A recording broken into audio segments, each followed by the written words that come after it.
Glória a Deus. Graça e paz, amados. Jesus está aí? Tão certo quanto o ar que eu respiro. Não é isso? Amados, alguns dias atrás foi comemorada a Páscoa, não é? Mas eu estava vendo uma reportagem e me chamou a atenção a maneira como esse mundo tenta distorcer aquilo que Deus ensinou para nós, né? O que é, de fato, a Páscoa bíblica? Eu queria que nós pudéssemos nos debruçar um pouco sobre isso, porque me chama a atenção que o mundo cada vez mais tenta nos distanciar de Deus com o seu ensino. Portanto, eu convido você para abrir a sua Bíblia, livro do Êxodo, capítulo 12. Vamos ler do verso 1 até o verso 11, para nós entendermos de fato a verdadeira Páscoa que foi instituída pelo próprio Deus. Livro do Êxodo, capítulo 12, verso 1, nós vamos ler até o verso 11. Amém, amados? Diz assim a palavra: Disse o Senhor a Moisés e a Arão na terra do Egito: Este mês vos será o principal dos meses, será o primeiro mês do ano. Falai a toda a congregação de Israel, dizendo: Aos 10 deste mês, cada um tomará para si um cordeiro segundo a casa dos pais, um cordeiro para cada família. Mas se a família for pequena para um cordeiro, então convidará ele o seu vizinho mais próximo, conforme o número das almas, conforme o que cada um puder comer. Por aí calculareis quantos bastam para o cordeiro. O cordeiro será sem defeito, macho, de 1 ano. Podeis tomar um cordeiro ou um cabrito, e o guardareis até o 14º dia deste mês. E todo o ajuntamento da congregação de Israel o imolará no crepúsculo da tarde. Tomarão do sangue e o porão em ambas as ombreiras e na verga da porta, nas casas em que o comerem. Naquela noite comerão a carne assada no fogo, com pães asmos e ervas amargas a comerão. Não comereis do animal nada cru, nem cozido com água, porém assado ao fogo, a cabeça, as pernas e a frissura. Nada deixareis dele até pela manhã. O que, porém, ficar até pela manhã, queimá-los-ei. Desta maneira o comereis: lombos cingidos, sandália nos pés e cajado na mão. Comê-lo-eis à pressa, e é a Páscoa do Senhor. Amém, amados? Irmãos, veja aqui, interessante, né? Interessante, nós estamos vendo que a Páscoa não é uma festa cristã. A Páscoa é uma festa judaica, né? É um memorial bíblico. O que é um memorial? É algo para se trazer à memória, né? E a Páscoa judaica, ela consistia numa refeição cerimonial em que diversas regras eram obedecidas. Não era simplesmente para se ajuntar e para comer. Tinha ali um sentido, era um memorial, era para trazer à memória do povo algo que viria, né? Durante a comemoração da Páscoa, os filhos perguntariam aos seus pais: Pai, que culto é este? Então, os pais explicariam, e é preciso dizer que até hoje os judeus comemoram a Páscoa desta maneira. E quando os seus filhos perguntam: Pai, que culto é este? Os pais explicam: porque um dia fomos escravos na terra do Egito, E o Senhor, com mão forte, nos libertou dos laços da escravidão.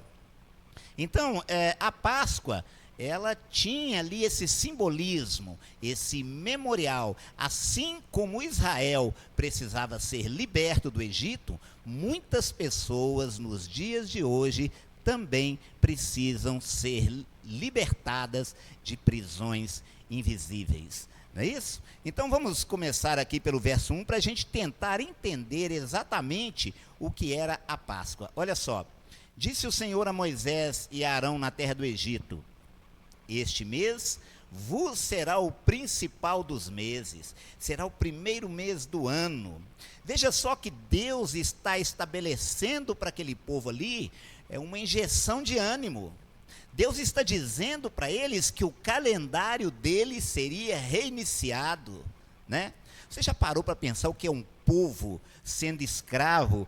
Entra dia, entra ano, sai ano, e eles estão sendo escravizados ali. Não há esperança, não há alegria, não há ânimo, mas Deus está dizendo para eles ali que a vida deles, daquele mês em diante, teria um novo marco. Olha só o verso 5, diz assim: o cordeiro será sem defeito, macho de 1 ano, podereis tomar um cordeiro ou um cabrito.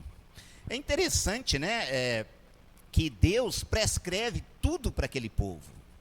A Páscoa não era comemorada de qualquer jeito, não é o que você vê acontecer aí nos dias de hoje, não. Havia ali uma prescrição, Deus havia ordenado ali: o cordeiro será sem defeito, macho de 1 ano. Por que que o cordeiro não poderia ter nenhum defeito? Por que que o cordeiro não poderia ter nenhuma mancha? Ele simbolizava a pureza do sacrifício, né?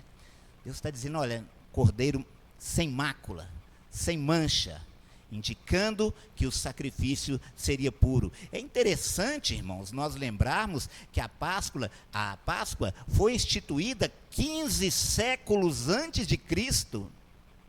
Veja como nós somos imediatistas, nós queremos logo amanhã, tudo para nós é para ontem, mas 15 séculos antes do verdadeiro Cordeiro de Deus ser imolado, Deus já preparava para aquele povo ali o simbolismo, o memorial da Páscoa. Um cordeiro que indica a pureza do sacrifício, sem manchas, sem mácula, sem defeito, né? E veja que ele prossegue dizendo aqui que o cordeiro deveria ter também no máximo 1 ano. Por que no máximo 1 ano? Indicava a pureza, né? Indicava a inocência. Um cordeiro de 1 ano. Quando a gente vê ali, né, o cordeirinho de 1 ano, aquele bichinho engraçadinho, que você não pode nem sequer soltar ele numa floresta, porque ele vira uma presa fácil, né? Então, o cordeiro de 1 ano, indicando ali a inocência, né?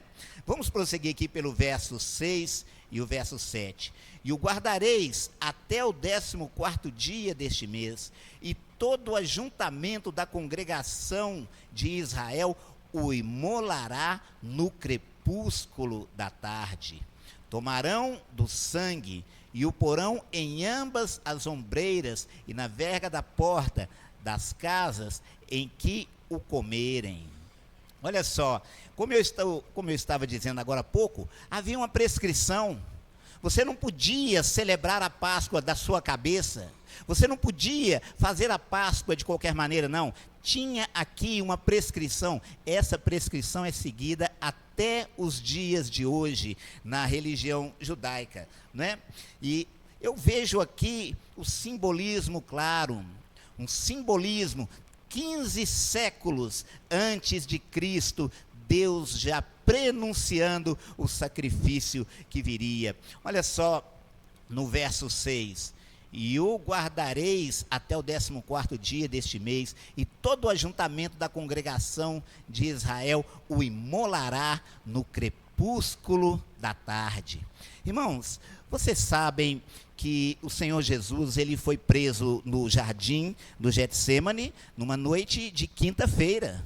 não é?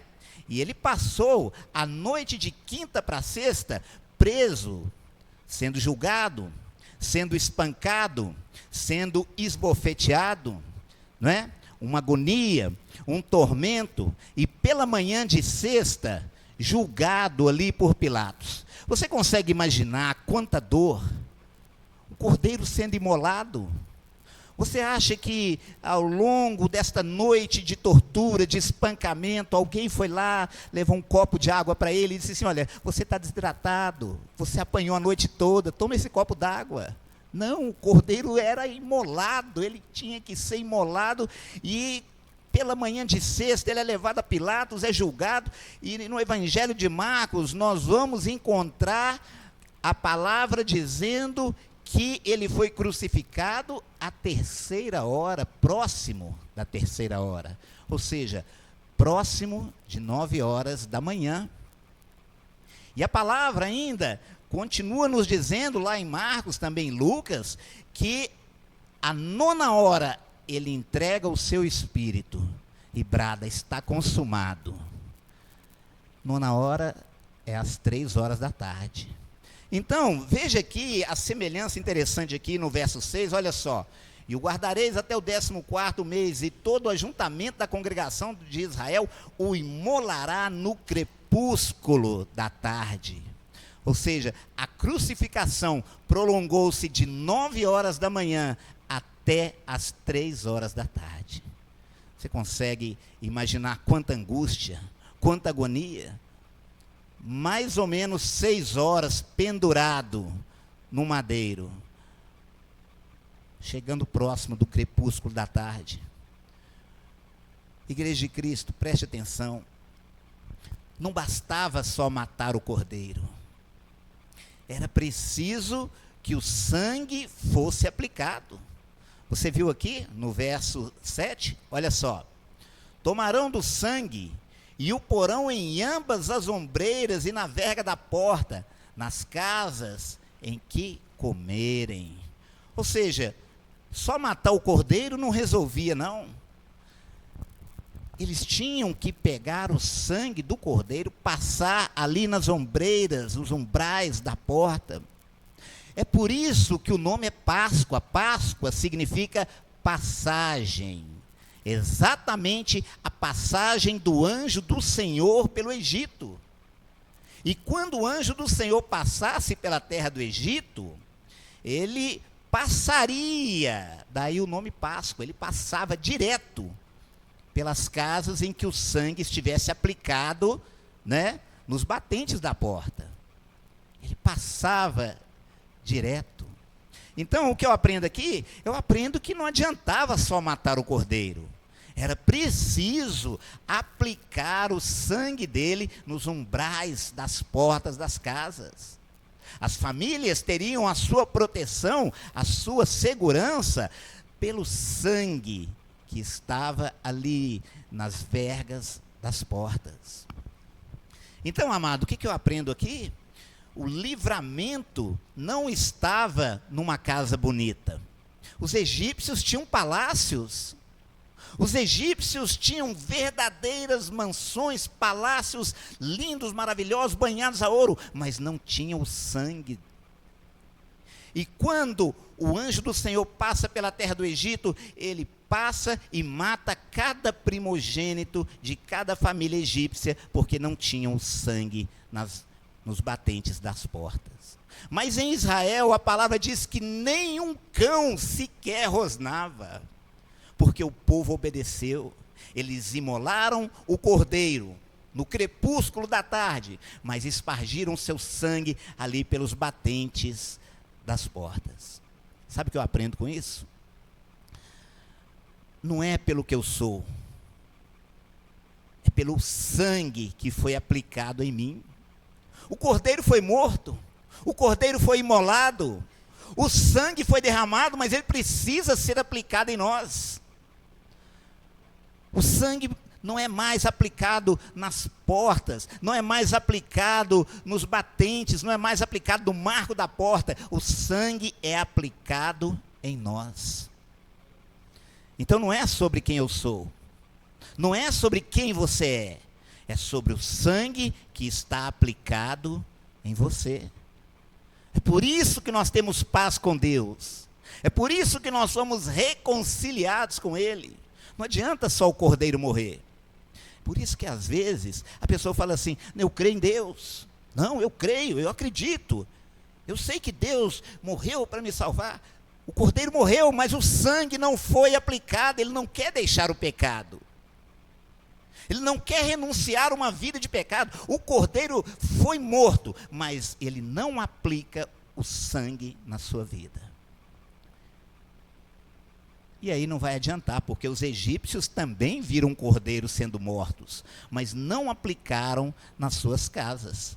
E quando o anjo do Senhor passou, todos os primogênitos morreram. Vamos prosseguir aqui pelo verso 8. Olha só o que está dizendo o verso 8.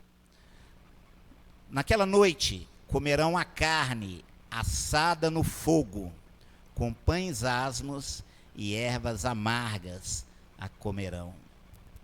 Irmãos, assado no fogo. Sabe, fogo me lembra juízo, né? Ele recebe sobre ele os pecados de Caim. Ele recebe sobre ele os pecados de Davi. Ele recebe sobre ele os pecados de Salomão, os pecados de Moisés, os pecados de Elias. Ele recebe sobre ele os meus pecados, os seus pecados. A carne será assada no fogo. O juízo que era para mim, o fogo que era para mim, o fogo que era para nós, ele recebe na sua carne. Irmãos, veja só, naquela noite comerão a carne assada no fogo.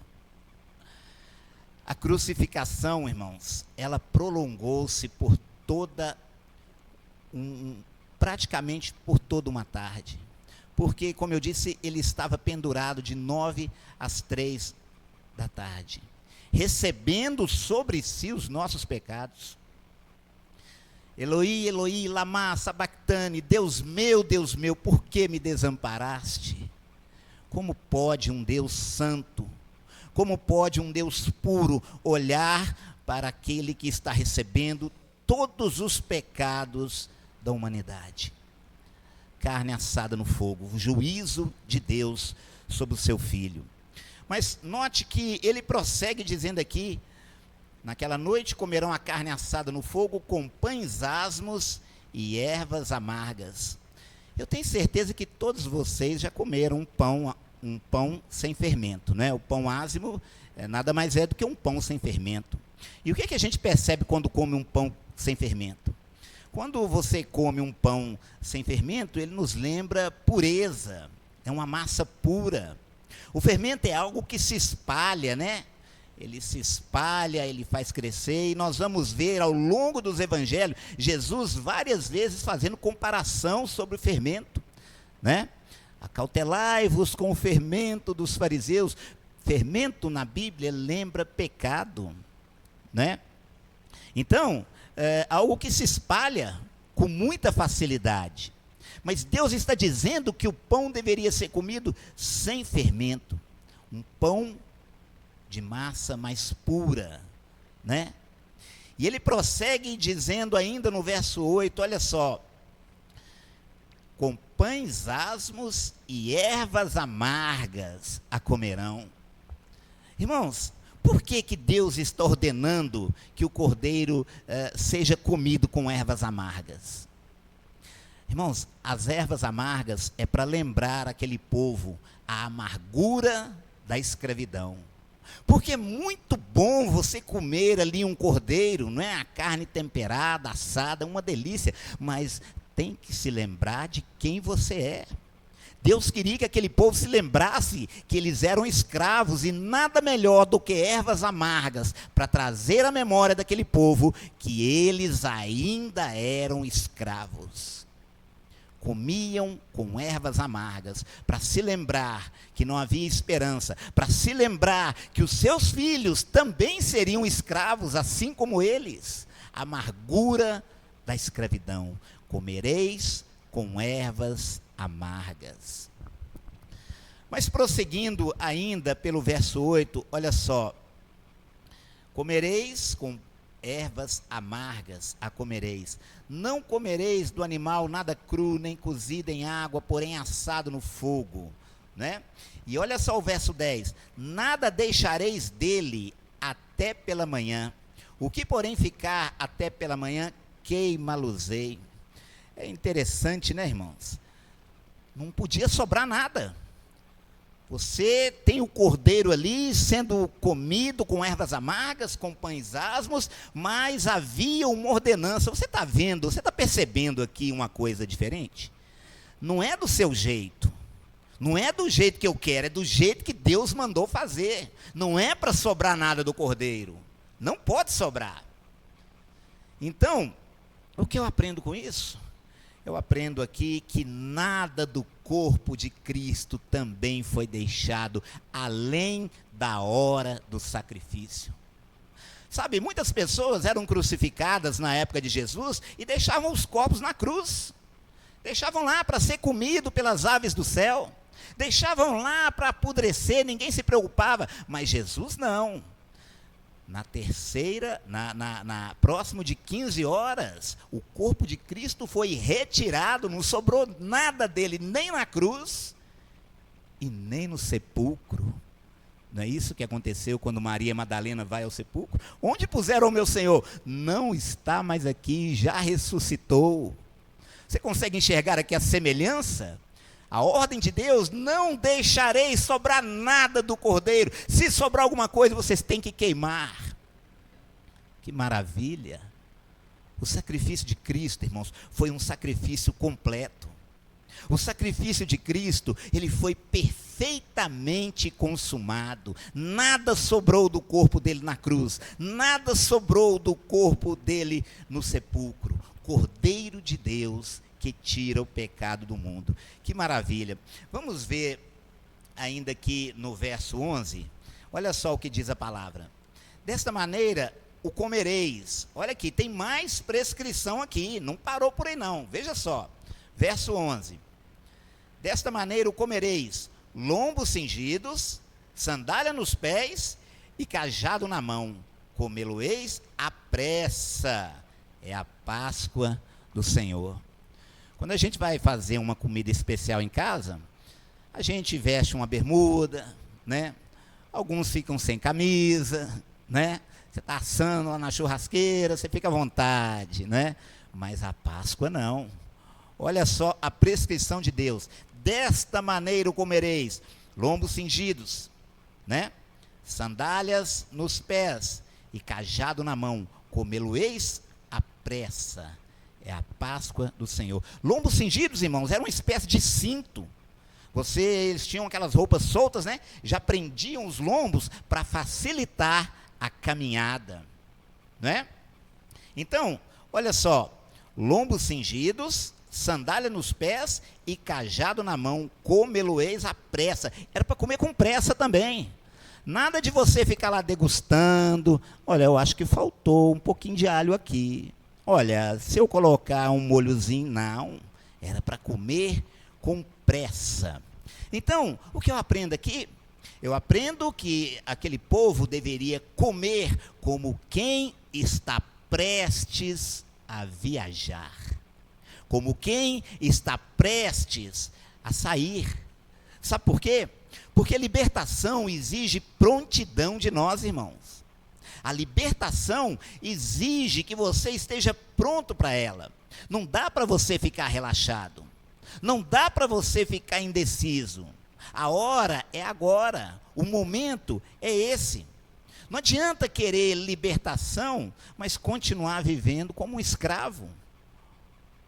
O povo tinha que entender aquilo, é para comer com pressa. Calça sua sandália, cinja os seus lombos, cajado na mão, se preparem, vocês vão sair da escravidão. Não era um sonho, era uma realidade. Sabe, às vezes Deus nos chama, mas nós ainda estamos presos em prisões invisíveis. Às vezes Deus está nos chamando, está mostrando para nós: seja rápido, Se prepare, há algo grande para você.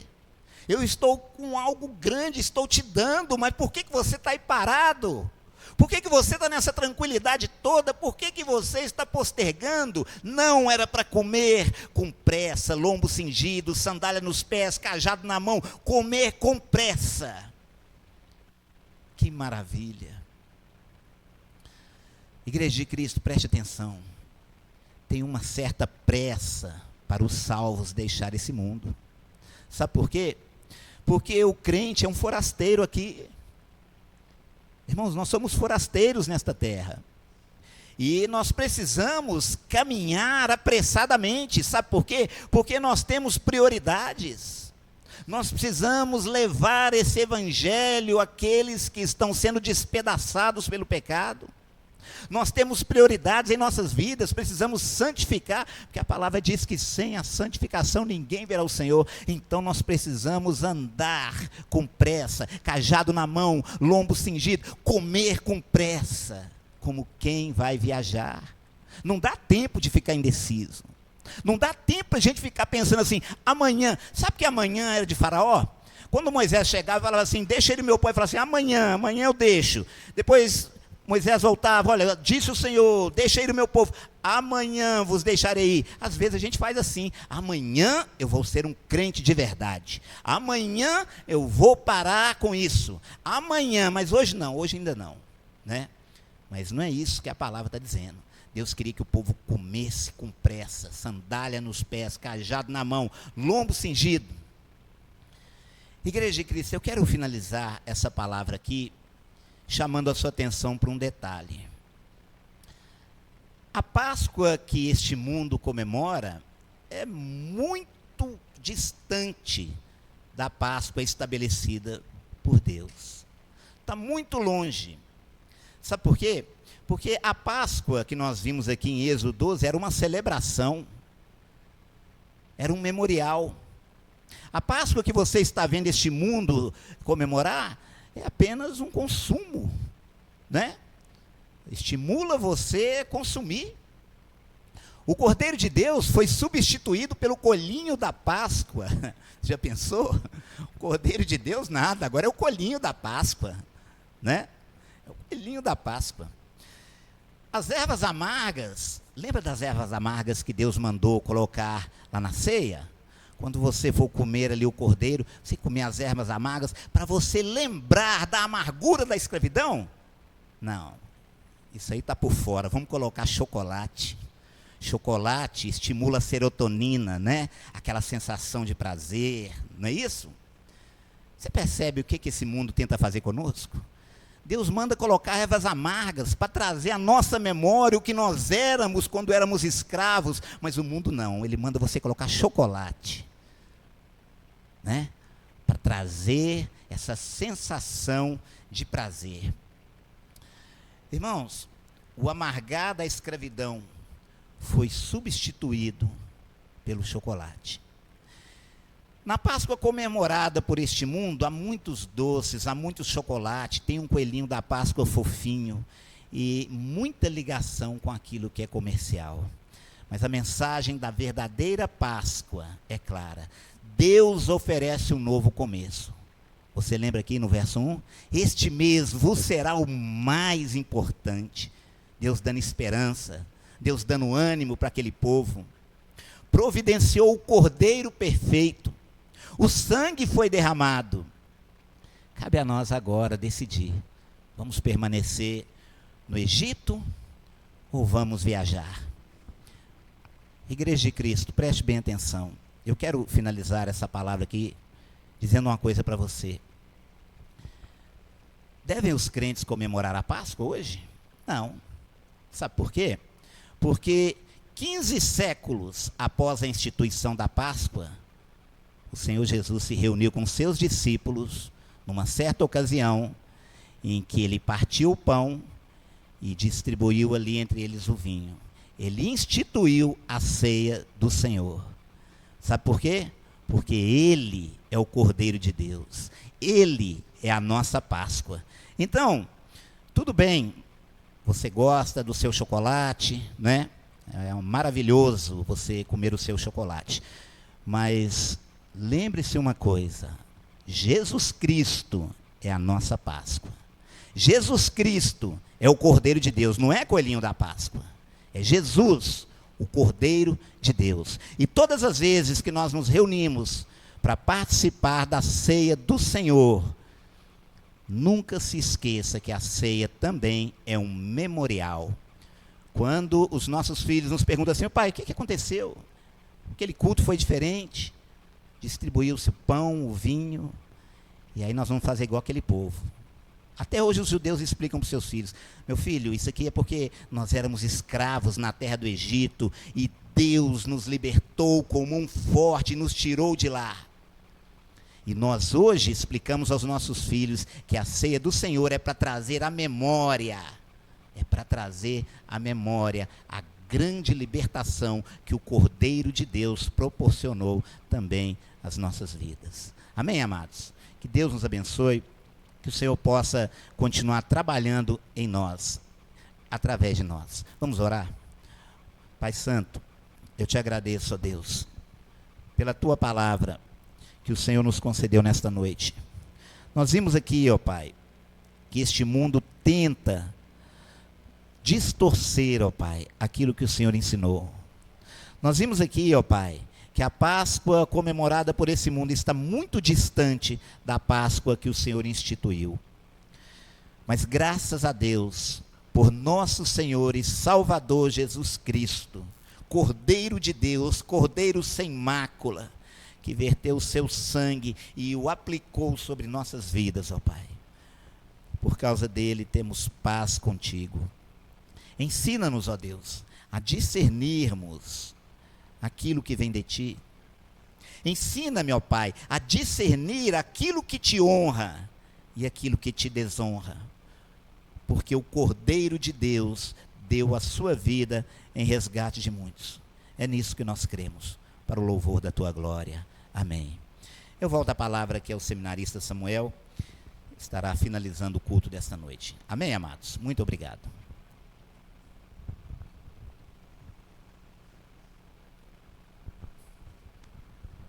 No capítulo 13 de 2 Coríntios, do verso 13, Paulo diz à igreja: a graça do Senhor Jesus Cristo e o amor de Deus e a comunhão do Espírito Santo sejam com todos vós.